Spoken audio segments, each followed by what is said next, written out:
अपनी वीडियो को किसी भी एडिटर में ऐड करने के बाद उस पर कट लगाने हैं और नेक्स्ट क्लिप पे आना है, इसको डुप्लिकेट करना है। डुप्लिकेट करने के बाद इसको ओवरले पे करना है, ओवरले पे करके इसको बैक पे ले आना है। जिस क्लिप का डुप्लिकेट किया था ना उसी पे ले आना है। जो हमने ओवरले की थी उसमें हमने 2 की फ्रेम देने हैं, एक स्टार्टिंग पे एक लास्ट पे। स्टार्टिंग पे आके इसको ग्राफ पे आना है, ग्राफ पे इसको इस तरह का ग्राफ क्रिएट करना है, ओके करना है। लास्ट की फ्रेम पे आके इसको थोड़ा सा जूम करना है।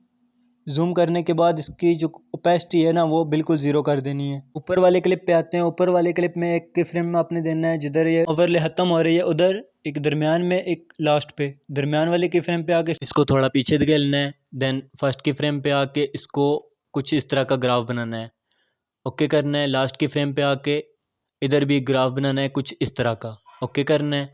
ऐसा आपने सारी वीडियोस के साथ करना है, आपकी वीडियो रेडी हो जाएगी।